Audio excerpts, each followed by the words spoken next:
Class 8 chapter 7 conservation of plant and animal. आज हम 8th class के चैप्टर 7 के बारे में पढ़ेंगे, जिसमें हम देखेंगे कि प्लांट्स और एनिमल को जो है कैसे कंजर्वेशन किया जाता है। कंजर्वेशन मीन प्रोटेक्ट, जिसको हम संरक्षण भी कहते हैं। तो इस चैप्टर में हम ये देखेंगे कि प्लांट्स और एनिमल को हम किस तरह से संरक्षण कर सकते हैं। Let's begin. कंजर्वेशन, जैसा कि अभी आप सब जानते हो कि कंजर्वेशन का मीनिंग होता है प्रोटेक्ट करना। इंपॉर्टेंस ऑफ फॉरेस्ट, तो सबसे पहले हम ये देखेंगे कि हमें जो फॉरेस्ट को क्यों हमें उनको प्रोटेक्ट करना पड़ता है, क्यों हमें इनकी संरक्षण करना पड़ता है। तो देखिए, forest provide home to a large variety of animal. जो हमारे फॉरेस्ट होते हैं वो बहुत सारी वेराइटीज, जो एनिमल की बहुत सारी वेराइटी होती है, तो वो उनका घर होता है, इसलिए हमें इनका संरक्षण करना बहुत जरूरी है। Trees take up carbon dioxide and release oxygen during photosynthesis. देखिए, जो ट्रीज होते हैं वो ऑटोट्रॉफ्स होते हैं, वो अपना भोजन खुद तैयार करते हैं और उस प्रक्रिया को हम फोटोसिंथेसिस कहते हैं। और इस फोटोसिंथेसिस के दौरान जो है कार्बन डाइऑक्साइड और ऑक्सीजन का जो है एक्सचेंज होता है। ट्रीज ऑक्सीजन को रिलीज करते हैं और कार्बन डाइऑक्साइड को ले लेते हैं। Thus, tree help in maintaining a balance between oxygen and carbon dioxide in the atmosphere। इस तरह से ट्री जो है वो जो हमारा एटमॉस्फेयर है उसके अंदर ऑक्सीजन और कार्बन डाइऑक्साइड का जो बैलेंस है उसको बना के रखते हैं। तो इसलिए बहुत forest is an important source of many raw material for various purpose. इसी प्रकार से फॉरेस्ट जो है हमारे जो ह्यूमन बींग्स है, हमारे बहुत सारे पर्पज है, उसके में जो हमारा जो रॉ मटेरियल उसको बनाने के लिए जो हमें बहुत सारे जो वुडन की जरूरत होती है और भी जरूरत होती है, उसका जो मेन सोर्स है वो फॉरेस्ट है। फॉरेस्ट प्रोवाइड फायरवुड, कैंथू leave, flag, timber etcetera, specially to tribal people. देखिए, ऐसे तो फॉरेस्ट जो हमें फायरवुड देते हैं, कैंथू लीव्स देते हैं, लैक और टिम्बर एक्सेट्रा, ये स्पेशली सबको ही मिलता है, लेकिन जो ट्राइबल पीपल होते हैं उनके लिए बहुत ज़रूरी है। ट्राइबल पीपल वो लोग होते हैं जो जहाँ तक जो अभी सुख सुविधाएं नहीं पहुंची, जिसको आप कह सकते हैं कि वहाँ पर ना तो रोड अवेलेबल होते हैं और ना ही कोई अदर फैसिलिटीज होती, जो पार्ट जो डेवलप लोग हैं उनसे कटा होता है। फॉरेस्ट हेल्प इन प्रिसिप्शन, और जो फॉरेस्ट है वो हेल्प करते हैं प्रिसिप्शन। प्रिसिप्शन का मीनिंग होता है कि जब क्लाउड जो वाटर वेपर जो क्लाउड से क्लाउड जो वाटर वेपर से बने थे उन्हें वापस से फिर से रेन में बारिश में जो चेंज हो, बारिश में जो कन्वर्ट होते हैं उनको हम पर्सिपेशन कहते हैं। तो इसके लिए जो फॉरेस्ट काफ़ी हेल्पफुल होते हैं। Forest will help in preventing soil erosion which may happen due to the flood and wind. और फॉरेस्ट का जो सबसे इंपॉर्टेंट रोल प्ले करते हैं वो करते हैं सॉयल एरोजन को बचाने के लिए। सॉयल एरोजन का मीनिंग होता है कि जो जब हमारा फ्लड आता है या फिर विंड आती है तो बहुत सारी जो सॉयल होती है उसकी जो ऊपर की जो परत होती है जो फर्टाइल होती है वो पानी के कारण या विंड के कारण बह जाती है, लेकिन ट्रीज के कारण जो है उनके क्योंकि उनकी जो रूट्स होती है उसको कैच करके रखती है, इसलिए जो है वो सॉयल एरोजन नहीं होता है। Forest help in improving soil fertility. इस प्रकार से फॉरेस्ट जो है सॉइल की फर्टिलिटी को भी इम्प्रूव बना के रखते हैं। Forest help in natural recharge of ground water. और फॉरेस्ट जो है नेचुरली तरीके से, क्योंकि फॉरेस्ट जो है आपको पता है कि जो फॉरेस्ट जो हमारे प्लांट्स होते हैं वो ग्राउंड जो वाटर है उसको एब्जॉर्ब करते हैं, तो ये नेचुरल तरीके से जो ग्राउंड वाटर को जो है हमेशा रिचार्ज करके रखते हैं। अब हम नेक्स्ट टॉपिक पढ़ते हैं, deforestation. Clearing of forest for making way for human activities is called deforestation. देखिए, जो ह्यूमन एक्टिविटीज के द्वारा जब बहुत अधिक मात्रा में जब फॉरेस्ट को काट दिया जाता है उसको हम डिफॉरेस्टेशन कहते हैं। अब इस डिफॉरेस्टेशन के क्या कारण है तो उसको पढ़ते हैं, causes of deforestation. Producing land for cultivation. देखिए, ह्यूमन जो जब ह्यूमन बींग जहाँ पर भी जाता है तो उसको जो लैंड की जरूरत होती है कल्टीवेशन करने के लिए, खेती बाड़ी करने के लिए, इसलिए जो क्या कर देता है वो ट्रीज को जो है काट देता है। बिल्डिंग हाउस एंड फैक्ट्रीज, उसे जो बिल्डिंग वगैरह बनानी होती है, हाउसेज वगैरह बनाने तो फैक्ट्रीज वगैरह, इसके लिए भी वो जो है डिफॉरेस्टेशन कर देता है। Making furniture and using would for fuel, clearing and using would for fuel. देखिए, फर्नीचर बनाने के लिए और वुड को एक फ्यूल की तरह फ्यूल की तरह यूज करने के लिए, मतलब जलाने के लिए, खाना बनाने के लिए जो यूज किया जाता है उसके लिए भी डिफॉरेस्टेशन किया जाता है। Clearing land for making road, railways line, dam etcetera. इसी प्रकार से रोड आदि बनाने के लिए, रेलवे लाइन बनाने के लिए, डैम आदि बनाने के लिए जो है डिफोरेस्टेशन होता है। और ग्रेजिंग कैटल, और जो ह्यूमन बींग होता है उसके पास जो कैटल्स वगैरह होता है उनको चराने के लिए, उनके लिए भी जो फॉरेस्ट को क्लियर कर दिया जाता है। इफेक्ट ऑफ डिफोरेस्टेशन, अभी हमने देखा था कि किस तरह जो डिफरेंट ह्यूमन एक्टिविटी के द्वारा जो डिफोरेस्टेशन होता है, लेकिन इसके जो बैड इफेक्ट होते हैं तो देखिए इसके क्या इफेक्ट होते हैं। Reduce forest cover, increase the level of carbon dioxide in the atmosphere, दस रिजल्ट इन ग्लोबल वार्मिंग। देखिए जब फॉरेस्ट क्लियर होते हैं तो उसके कारण क्या हो जाता है, ऑक्सीजन और कार्बन डाई का जो बैलेंस है उसके कारण वो बिगड़ जाता है और कार्बन डाइऑक्साइड जो है बढ़ ज़्यादा प्रोड्यूस हो जाती है और उससे जो एटमॉस्फेयर गर्म हो जाता है। This result in global warming, जिसके कारण जो ग्लोबल वार्मिंग होती है। रिड्यूस ग्राउंड वाटर लेवल, और फॉरेस्ट के कारण जो है आपने देखा था कि नेचुरल रिचार्ज जो ग्राउंड वाटर का होता था फॉरेस्ट के द्वारा होता है, लेकिन अगर इसका हम डिफॉरेस्टेशन करेंगे तो आपको जो ग्राउंड वाटर का लेवल है वो भी रिड्यूस होता जाएगा। रिड्यूस रेनफॉल, उसी प्रकार से आपने देखा था कि जो ट्री ऑफ प्रेसिपिटेशन में हेल्प करते हैं तो रेनफॉल भी रिड्यूस हो जाएगा। रिड्यूस सॉइल फर्टिलिटी, तो जो सॉइल की फर्टिलिटी है वो भी रिड्यूस हो जाएगी, क्योंकि इसके कारण सॉइल, अगर फॉरेस्ट नहीं होगा तो डिफॉरेस्टेशन के कारण जो सॉइल एरोजन भी होगा। कैन रिजल्ट इन ड्राउट और एक्सेस फ्लड, इसके कारण जो क्या हो सकता है, या तो सूखा पड़ जाएगा या फिर बहुत ज़्यादा फ्लड आ जाएगा। May also lead to desertification, और इसके कारण डेजर्टिफिकेशन भी हो जाता है। डेजर्टिफिकेशन का मतलब होता है कि फर्टाइल लैंड जो डेजर्ट के में चेंज हो जाती है, जहाँ पर फिर कुछ भी उग नहीं पाता है। डेजर्टिफिकेशन, अब हम इसको डिटेल में पढ़ते हैं कि डेजर्टिफिकेशन होता क्या है। Conversion of fertile land into desert is called desertification. जब जो फर्टाइल लैंड होती है वो डेजर्ट में चेंज हो जाती है उसको हम डेजर्टिफिकेशन कहते हैं। It happens in following step, ये कैसे होता है। P pace of soil erosion increase when forest cover is reduce. देखिए जब जो फॉरेस्ट होते हैं वो अर्थ के ऊपर एक कवर की तरह होते हैं, जब हम इनको रिड्यूस कर देते हैं उसके कारण जो सॉइल एरिजन होता है और सॉइल एरिजन के कारण जो फर्टाइल लैंड जो है वो विंड और एयर के द्वारा ख़त्म हो जाती है और जो फिर डेजर्टिफिकेशन हो जाता है। Hard and rocky layer is exposed once top soil is removed. देखिए जैसे आपकी जो ऊपर से फर्टाइल जो है फर्टाइल लैंड जो टॉप सॉइल जो आपकी वो रिमूव हो जाती है उसके कारण जो निचले वाली साइड होती है वो हार्ड और रॉकी लेयर होती है।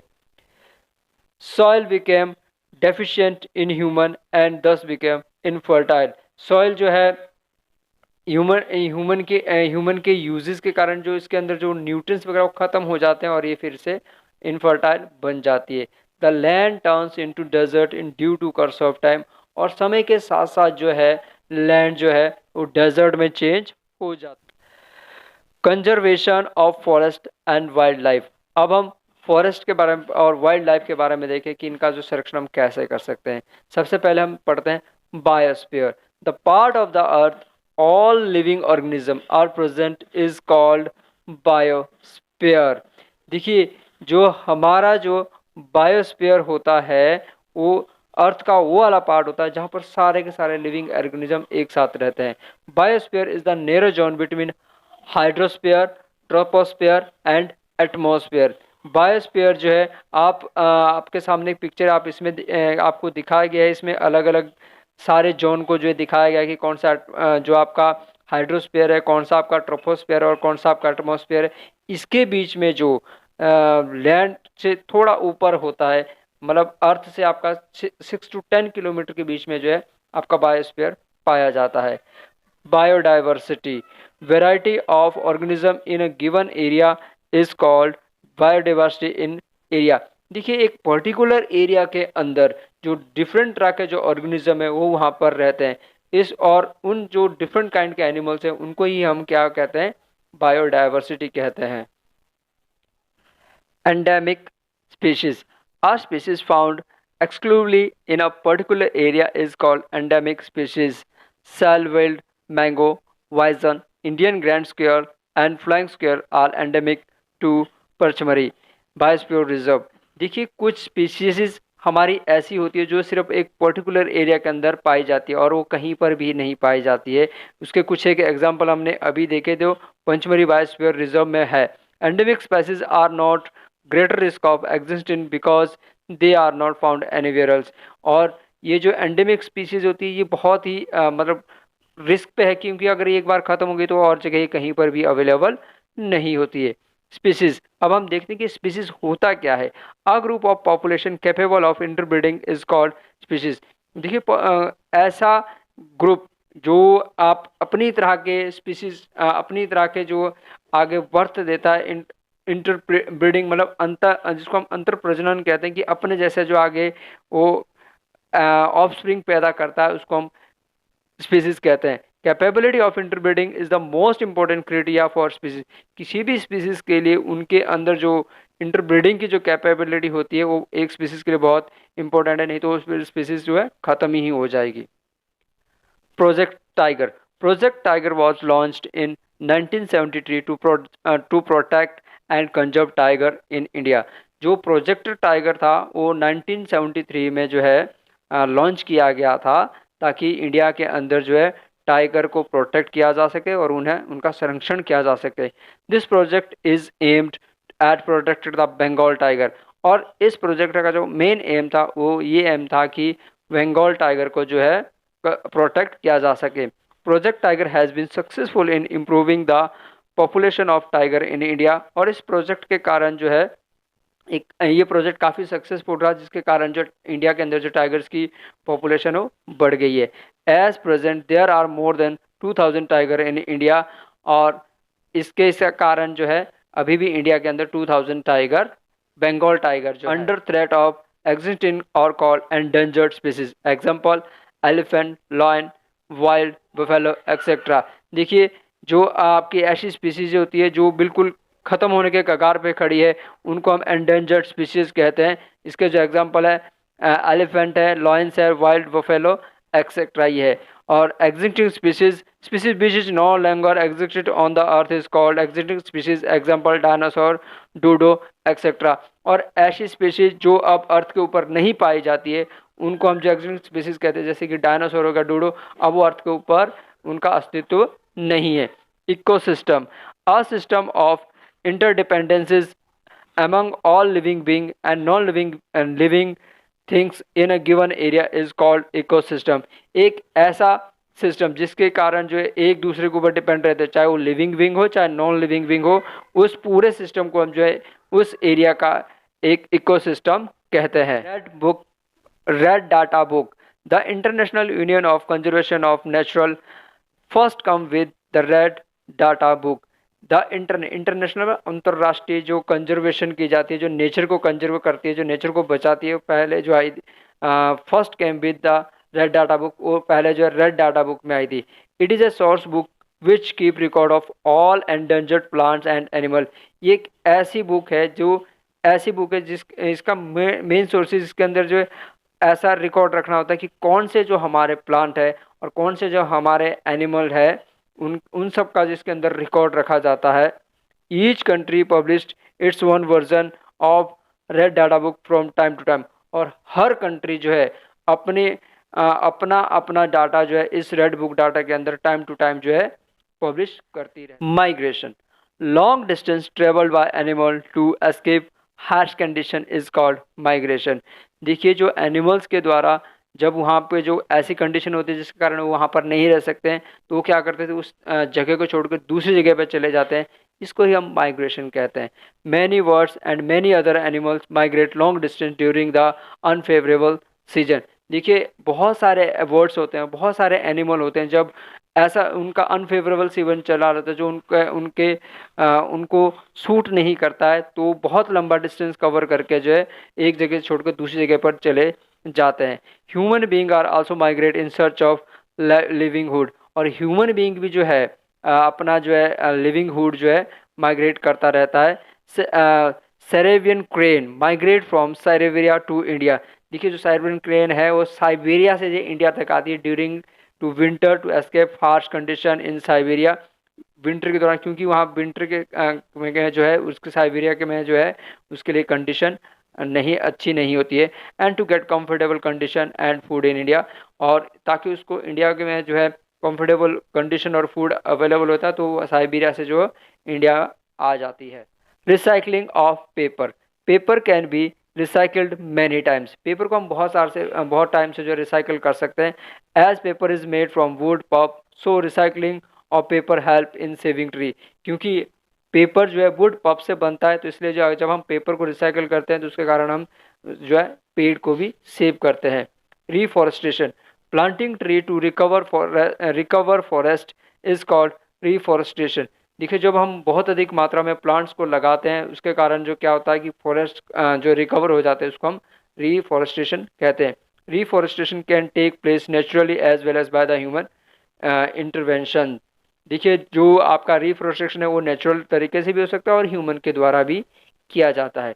इंडियन फॉरेस्ट एक्ट, जिसको हम कंजर्वेशन एक्ट भी कहते हैं, the Indian forest conservation act came into 1927। 1927 में जो है इंडिया के अंदर जो फॉरेस्ट कंजर्वेशन एक्ट आया। This act is aimed eight preservation and conservation of natural forest, और इस एक्ट का जो मुख्य कारण था बनाने का वो यही था कि नेचुरल फॉरेस्ट को जो है उसको बचाया जा सके, उसको कंजर्वेशन किया जा सकते, and a meeting of basic need to provide who live in near the forest, और उस एरिया के आसपास जो उस फॉरेस्ट में रहते हैं उनको जो है बेसिक फैसिलिटी अवेलेबल कराई जा सके। इम्पोर्टेंट नोट्स, अब हम वीडियो को इस इम्पोर्टेंट सेक्शन में पहुंच गए हैं जहां जो आज जिसके कारण आप आसानी से पूरा चैप्टर जो है लर्न कर सकते हो। तो सबसे पहले देखिए जो चैप्टर का नाम ही है वो क्या है, कंजर्वेशन। तो हमने कंजर्वेशन के बारे में पढ़ा। कंजर्वेशन का मीनिंग ही होता है कि प्रोटेक्ट, और जिसको हम संरक्षण भी कहते हैं। फिर हमने देखा था इम्पोर्टेंस ऑफ फॉरेस्ट की, फॉरेस्ट की जो है क्या इंपॉर्टेंस है। It provide home for a large variety of animal, it provide oxygen for breathing and take up carbon dioxide, it helps in precipitation and prevent soil erosion। तो forest जो हमें बहुत सारी फैसिलिटीज देते हैं, इसके कारण जो फॉरेस्ट जो बहुत सारे एनिमल का जो है घर है, वो ऑक्सीजन और कार्बन डाइऑक्साइड का जो है बैलेंस बना के रखते हैं, बारिश के लिए हेल्पफुल होते हैं, रेनिंग के लिए काफ़ी हेल्पफुल होते हैं, और सॉइल एरोजन में जो है इम्पोर्टेंट रोल प्ले करते हैं। फिर हमने पढ़ा था डिफॉरेस्टेशन। देखिए clearing of forest by human activities, उसको ही हम डिफॉरेस्टेशन कहते हैं। ह्यूमन की जो बहुत सारी नीड्स होती है उसके कारण जब वो फॉरेस्ट को क्लियर कर देता है तो उसको हम डिफॉरेस्टेशन कहते हैं। Desertification, converse of fertile land into desert, जब जो फर्टाइल लैंड होती है वो डेजर्ट में चेंज हो जाती है तो उसको हम डेजर्टिफिकेशन कहते हैं। Flora and fauna, all plant species called flora and all animal species called fauna। देखिए जितनी भी एक पर्टिकुलर एरिया के अंदर जो प्लांट की स्पीशीज पाई जाती है उसको हम फ्लोरा कहते हैं, और जो एनिमल की स्पीशीज पाई जाती है उसको हम फना कहते हैं। एंडेंजर्ड स्पेसीज, देखिए endangered species are under threat of extinction. जो एंडेंजर्ड स्पीशीज होती है वो ऐसी स्पीशीज होती है जो खत्म होने के कगार पर खड़ी है। अगर हम उनको प्रोटेक्ट नहीं करते या उनको हम कंजर्व नहीं करते हैं तो वो जो है खत्म हो जाती है। Reforestation, planting tree to recover forest, it is by natural और ह्यूमन एक्टिविटीज़। जो बहुत अधिक मात्रा में जब हम प्लांट लगाते हैं और फॉरेस्ट को कवर करते हैं उसको हम रिफॉरेस्टेशन कहते हैं। Thank you.